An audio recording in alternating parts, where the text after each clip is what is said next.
वो 50 लाख रुपए से बढ़ा करके 1 करोड़ रुपए करने की वो स्वीकृति उसमें की गई है, क्योंकि पिछले दिनों इस बात की अनाउंसमेंट हो गई थी। आज वो कैबिनेट के सामने आया है और उसको पास किया गया है। और जो 2024-25 के बजट भाषणों में शहीदों को, उनके बलिदानों को जो मान्यता देते हुए जो अनुग्रह राशि की जो मैंने चर्चा की है, उसको बढ़ाने का निर्णय इसमें किया गया है। और दूसरा एजेंडा जो हमारा था, दूसरे एजेंडे में हमने जो हिंदी आंदोलन के 1957 के मातृभाषा सत्याग्रहियों के लिए जो मासिक पेंशन थी वो 15,000 रुपये थी, उसको बढ़ा करके 20,000 रुपये करने का निर्णय किया है। ये भी मंत्रिमंडल के अंदर आज चर्चा होकर के उसको पास किया गया है। और तीसरा विषय जो शहीदों के आश्रितों के लिए सहायता का विषय था। हरियाणा के जो शहीद सब इंस्पेक्टर श्री जय भगवान की पत्नी कमलेश शर्मा को, क्योंकि जो शहीद हुए हैं, क्योंकि एक्ट में भी प्रावधान है कि उसको गांव, अगर उसके पास रहने के लिए जमीन नहीं है, मकान के लिए जमीन नहीं है, तो गांव उसको जमीन दे सकता है श्यामलात भूमि से। ऐसा 100 गज का प्लाट जो कमलेश शर्मा है, उसको श्यामलात भूमि से 200 गज का एक प्लॉट देने का निर्णय वो किया गया है। यह बल्लभगढ़ ब्लॉक के हरिपुरा के हीरापुर के निवासी हैं। वो 12 दिसंबर 1995 को आतंकवाद विरोधी अभियान के दौरान उन्होंने अपने प्राणों की आहुति दी थी। दयालु योजना में भी हमने कुछ बदलाव किया है, जिसमें मुख्यमंत्री परिवार समृद्धि योजना को चलाने के लिए एसओपी को मंजूरी दी है। मुख्यमंत्री परिवार समृद्धि योजना के तहत प्रधानमंत्री जीवन ज्योति बीमा योजना, प्रधानमंत्री सुरक्षा बीमा योजना और अन्य केंद्र सरकार की योजनाओं के लाभार्थियों का प्रीमियम हरियाणा सरकार देती थी। अब राज्य सरकार ने यह निर्णय किया है कि प्रति वर्ष प्रति पात्र परिवार, जो पात्र परिवार है, 1,000 रुपये दीनदयाल उपाध्याय अंत्योदय परिवार सुरक्षा योजना, जो दयालु योजना है, में हस्तांतरित किए जाएंगे। ऐसे पात्र परिवारों की वार्षिक आय उनकी 1,80,000 रुपये तक होनी चाहिए। ऐसे परिवारों को इस योजना के तहत रखा गया। इनका उद्देश्य राज्य में समाज के आर्थिक रूप से कमजोर वर्गों से संबंधित पात्र परिवारों को जीवन, दुर्घटना बीमा और पेंशन लाभ सहित वित्तीय सहायता तथा सामाजिक सुरक्षा प्रदान करना है। इसके अंदर भी हमने थोड़ा ये बदलाव किया है। हमने ईडीसी प्रणाली में भी बदलाव किया है।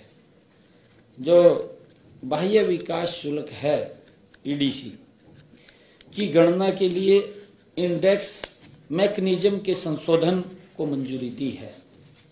1 जनवरी 2025 से 31 दिसंबर 2025 तक ईडीसी में 20% की ये बढ़ोतरी की है और 1 जनवरी 2026 से ईडीसी दरों में हर वर्ष ऑटोमेटिक वो 10% की वृद्धि होगी।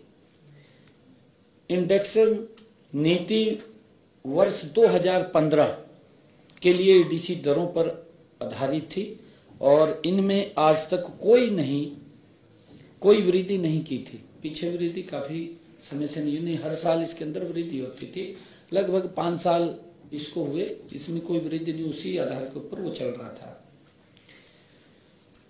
आर्थिक जोन से विकास हमने जो नगर एवं ग्राम नियोजन विभाग द्वारा पटौदी, हेली मंडी और फर्रुखनगर जिला गुरुग्राम में लो पोटेंशियल जोन को मीडियम पोटेंशियल जोन में मंजूरी को भी दी है, क्योंकि पिछले दिनों ये सीएम अनाउंसमेंट थी, उसके अंदर हमने आज इस मंत्रिमंडल की बैठक में उसको मंजूरी दी है।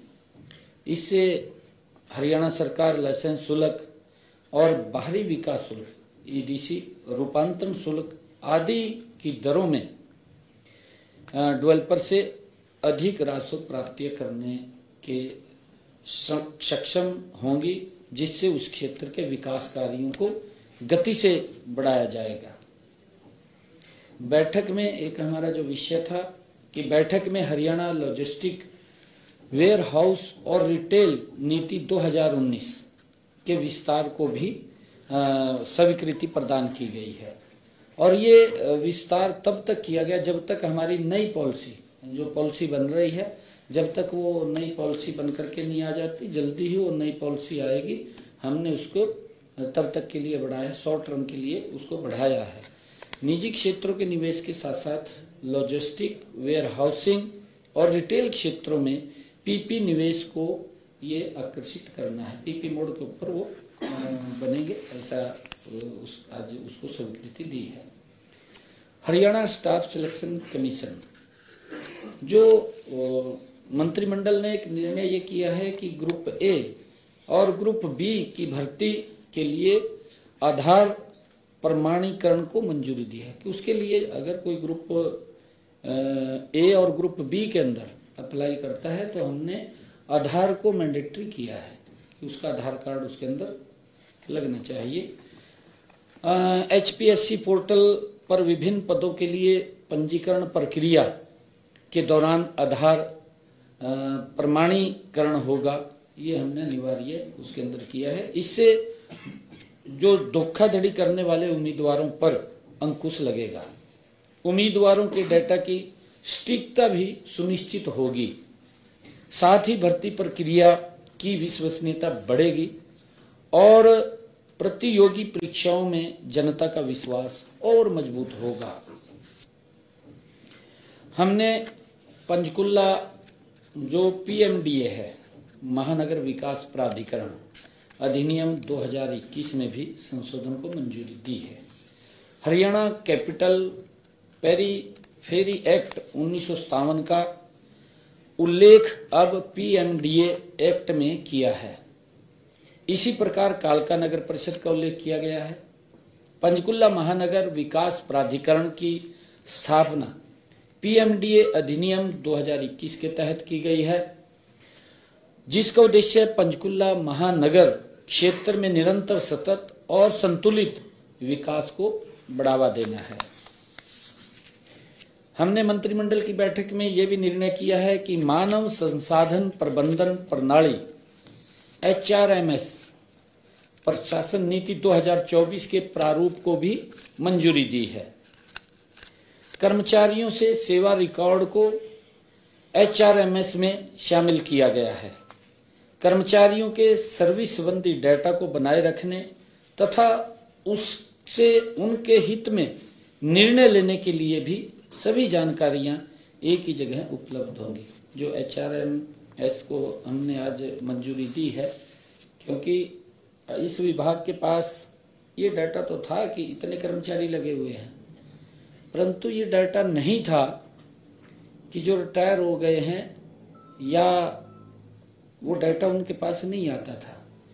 क्योंकि अब ये जानकारी भी इसके पास आएगी और HRMS के माध्यम से ही किस विभाग में कितनी पोस्ट खाली हैं उसकी सिलेक्शन की, चाहे HPSC को भेजना है और चाहे HSSC को भेजना है, तो इसके माध्यम से उसको भेजने का काम करेंगे। आज उसको भी और आगे बढ़ाने का वो निर्णय किया गया, उसको बढ़ाने का काम किया गया है।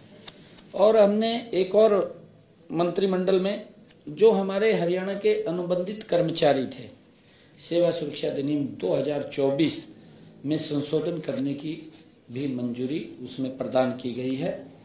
अब संशोधन में, क्योंकि उसके अंदर ये लिखा हुआ था कि कैलेंडर ईयर लिखा हुआ था, उसको हम संशोधित किया है कि कैलेंडर ईयर नहीं, उसने एक साल में 240 दिन सैलरी ली हो, पेमेंट ली हो, उसके स्थान के ऊपर हमने कॉन्ट्रैक्ट सर्विस के 1 वर्ष की अवधि के दौरान वो उसको शामिल किया है। यह निर्णय जो अनुबंध आधार पर लगे कर्मचारियों के अनुरोध पर सरकार ने किया है।